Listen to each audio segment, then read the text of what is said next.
The Wind River was wild that June, loud as thunder and mean as a stampede. Eli Walker was filing a horseshoe by his corral when a thin cry cut through the roar. It was not a hawk, not a cat, not any sound the high country should carry. It was a woman. He dropped the file and ran. The river churned brown and angry, chewing up branches and whole trees. Then he saw her. A dark dress tangled in a fallen cottonwood. Pale face turned to the sky, one arm hooked to a slick limb, while the current tried to tear her loose. Eli shoved off his boots, threw his gun belt aside, and hit the water. The cold punched the breath from him. Logs bumped his ribs. Grit ground between his teeth. He fought anyway, the way a man fights when the choice is simple. Get her or watch her die. He reached the tree, braced on a thick limb, and grabbed her arm. Her skin was ice. Her head lolled. Something trapped her leg under the water. He took a breath, went under, and worked blind in the dark pull of the river. Wood scraped his knuckles. His lungs burned. At last, the snag gave. He came up with her and kicked for shore until his legs shook. They fell onto the muddy bank in a tangle of wet cloth and river weed. For a long moment, there was only the noise of water and the pound of his own heart. Then she coughed hard. Dirty water ran from her mouth. Her eyes opened, a moss green, hazy with pain and fear. "You're safe," he said, voice rough. "You're on my land near the Wind River." She tried to sit. Her dress clung to her like a second skin. She crossed her arms over her chest and shivered so hard her teeth clicked. "You need a fire," he said. "My cabin is close." "Please," she whispered, pulling back. "Do not take me to town." "I'm not taking you to town," he held her gaze. "But you'll freeze out here." She searched his face as if the wrong look would mean death. At last she gave a small nod. When she tried to stand, her knees buckled. Eli lifted her. She was light as a scarecrow in a storm. A soaked leather satchel bumped his arm, still tied to her wrist. He shouldered the door of his cabin open and carried her to the chair by the hearth. The room was small and plain. Stone fireplace, narrow cot, a rough table, 2 chairs, shelves with coffee, beans, and a few books. The smell was wood smoke and quiet. "Get those wet things off," he said, turning his back as he fed the fire. The words came out like an order, but it was only sense. He set coffee to boil, poured a shot of whiskey into both cups, and set one within her reach. When he finally looked, she was wrapped in his spare blanket, her dress and underthings hanging to steam over the other chair. A purple bruise darkened her cheek. Her hair lay in wet ropes over her shoulders. She held the cup in both hands like it might warm her bones from the inside. "My name is Eli Walker," he said. It felt strange to say his name out loud in this quiet place. "Clara Jensen," she answered. They drank in silence.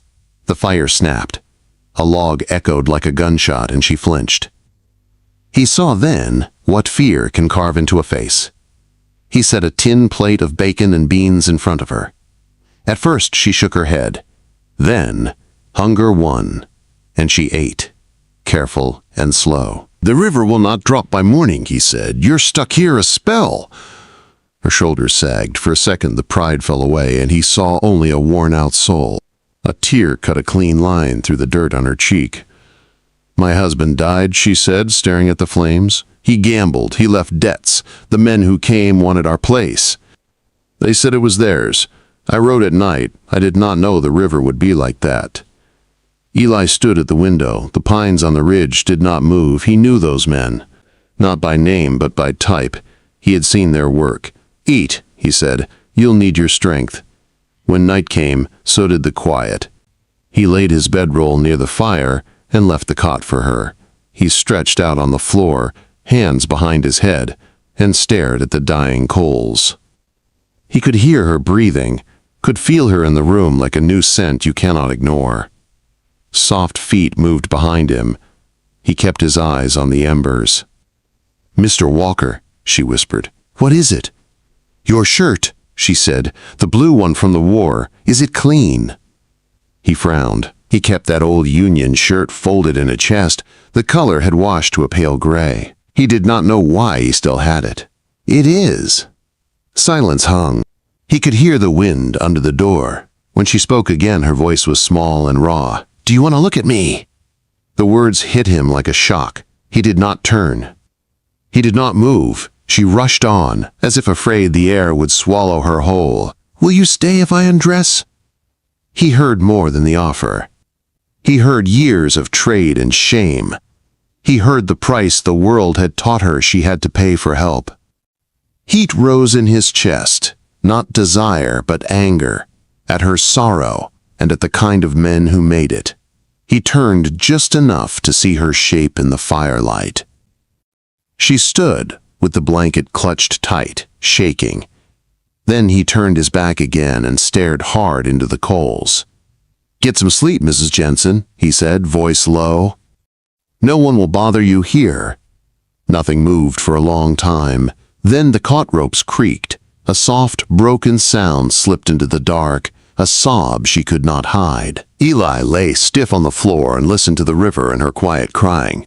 He felt something he had locked up tight for years crack down the middle. Dawn came pale over the mountains.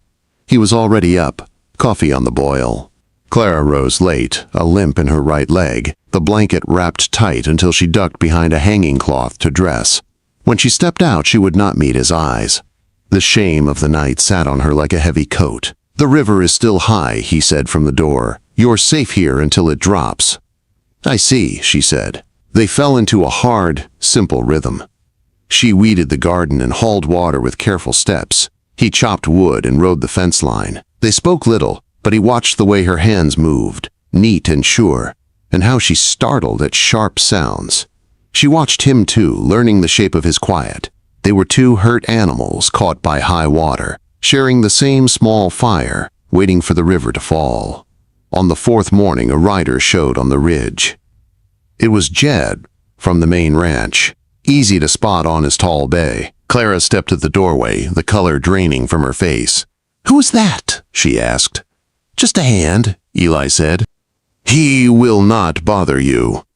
Jed swung down by the corral and tipped his hat. His eyes slid to Clara, curious and sharp. "Walker," the boss asked, "if you need supplies." Crossing at Flat Rock is passable if a man is careful. He lowered his voice only a little. "Town is buzzing. Folks are talking about the widow Jensen." Clara flinched. Eli's jaw set. "What are they saying?" "Say Silas died over cards. Say he owed hard men. Say the land is gone. Some call her trouble." Jed shifted, uneasy. "Sheriff put a notice on the claim. Creditors laid hands on it." Clara stepped back into the shadows. When Jed rode off, the quiet he left felt heavy and mean. "He was right," she said, staring at the hearth. "Silas died in a fight. He drank, he left debts, and the claim was never mine. Our marriage was a trail wedding. No papers were filed. In the law's eyes, I was no wife. I was only a woman in his house." Her voice thinned. "I had to leave." Quote. Eli leaned on the doorframe and looked out at the hard blue sky. "Promises are words men break," he said. "I know it." He told her then in plain pieces about his brother Samuel, 17 and bold, who enlisted after him and died in a camp, and about Eleanor, who married a merchant while Eli was still marching somewhere in the mud. "I came home to graves and a closed door," he said. "Since then I keep to myself." That night a north wind rattled the eaves. Clara grew hot and glassy-eyed. By midnight she shook with fever. Eli sat by the cot with a basin and a rag, cooling her face, her wrists, her throat. The fire threw long shadows up the log walls. Near dawn her eyes cleared. She looked at his hand on her brow and gripped it. "You are the only one who has touched me without wanting something," she murmured, then slid back into rough sleep. The words cut him deep and true. He kept his seat until the fever broke with the light. When she woke, the river had dropped to a lower growl. She came out in his old, faded army shirt. Sleeves rolled, bare legs damp with grass. Morning washed her clean. She stood by the Wind River and met his eyes. "Can I stay a little longer?" she asked. There was no fear in it, only a small, brave hope. He nodded once. "The crossing is still bad for days," he said. "You can work for your keep. I do not keep charity." A new rhythm began. She baked bread, tended the garden, mended his shirts with neat stitches. He cut posts, checked cattle, split wood. They learned each other in small ways. He left a fresh bucket by the door each morning. She set a hot cup on the hearth each noon. They spoke little, but some quiet between them turned warm. On a bright afternoon she rode his buckskin, Drum, along the river flats, hair loose in the wind. A sudden crumble of earth sent her sliding down a shallow ravine. Drum spooked and tore free. Eli heard the cry and ran, heart pounding. He found her sitting in the dust, shaken but whole. He hauled her up by the shoulders, hands moving over her arms and back to be sure. "Are you hurt?" he asked. She shook her head, trembling. Relief hit him like a blow. He pulled her tight to his chest and held on. The world narrowed to the hammer of her pulse and the feel of her breath against his shirt. He tipped her chin and almost kissed her. Then he saw the old duty in her eyes, the echo of that first night's bargain, and he stopped. He let her go, turned away, and calmed the horse with unsteady hands. The air in the cabin that night was full of things unsaid. After supper, she stood in the firelight, wearing his old blue shirt. Her fingers went to the buttons, slow and sure. The shirt slipped from her shoulders and fell at her feet. She stood in her thin shift, scars pale as threads on her back. "Will you stay this time?" she asked, voice steady, eyes wet. Eli stepped to her and cupped her face. Desire rose in him like a tide, strong and clean. "I want you," he said, raw and honest, "but not because you think you owe me." Her whole body shook. Tears fell soundless down her cheeks. Words spilled, torn and true. Kansas drought. Dead parents. A hungry girl taking what she could to live. A life with Silas that was bruises and fear. He held her and told her what he knew from the war. "That does not make you less," he said. "It makes you brave." 2 days later, Jed came hard again, dust boiling behind his horse. "Walker, a man in Lander is asking about her. Amos Jensen, Silas's brother. Says she ran with his money. He is riling men, and the sheriff is listening." Clara went cold. Eli saddled Drum and a gentle mare. "We go speak for ourselves," he said. "We will not hide." Sheriff Brody's office smelled of dust and tobacco. Brody was thick through the middle and liked the weight of his badge. "Your brother-in-law says you stole a strongbox," he told Clara. "2 men will swear they saw it." "There was no strongbox," Clara said. "My husband left debts. I left with my life." Brody looked Eli over with a lazy smirk. "I know you, Walker. Quiet man up the river. Best stay that way. This woman is trouble. Turn yourself in and let the court work." Eli saw old blind certainty in the man's eyes, the same kind that sent boys to die. He took Clara's arm and walked out to the street. "We cannot go back to the cabin," he said. "We ride south and think." They found shelter in a broken barn on the open plain. In the dark, Clara's strength snapped under the weight. She wept like a storm. When the tears fell quiet, she told the rest. The scars were Silas's. The winter her baby died was not the weather's fault. She had hidden a small canvas bag of her own coins, saved over years for an escape. Amos knew and wanted it. Eli took her cold hand and pressed it to his chest. "If they want you," he said, voice low and hard, "they have to take me too." She kissed him, fierce and desperate and alive, and he answered in kind. What passed between them was not payment. It was a claim on hope. In the flicker of a small fire, they learned how to give without taking. In the morning, they chose to fight. Eli found the barkeep in Lander, who said Amos had been buying drinks after the burial. He found Peterson next to the old homestead, who whispered that Amos had hauled off a cradle and quilts and called it settling debt. Then Eli climbed the stairs to Judge Miller, a Union veteran with iron in his spine. The judge listened, weighed the man in front of him, and agreed to hear the matter before trouble turned deadly. They took a room at the boarding house. The town watched and whispered. That same morning, a blacksmith's daughter went into early labor down the hall. The doctor was gone. Clara rolled up her sleeves and went in. Hours later, a baby cried, sharp and new, and the hallway women looked at Clara with different eyes. They never made it to the judge that day. Boots pounded the steps. The door crashed open. Amos filled the frame with 2 hired guns at his shoulders. His face was red with whiskey and hate. "You are coming with me," he snarled. "She is not," Eli said, placing his body between them. A knife flashed.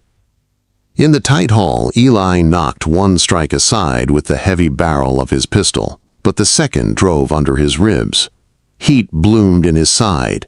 He staggered. Clara screamed. The gun fell to the floor by her bare feet. One of the men raised his pistol toward Eli's chest. Clara grabbed Eli's fallen Colt with both hands, arms shaking, and fired. The blast thundered in the narrow hall.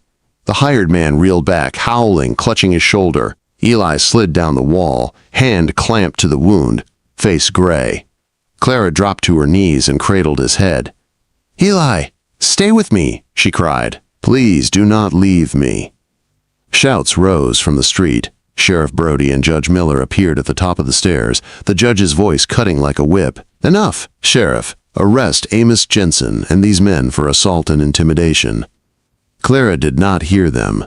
Her world had shrunk to the weight of Eli's head in her lap and the slow, frightening warmth on her hands.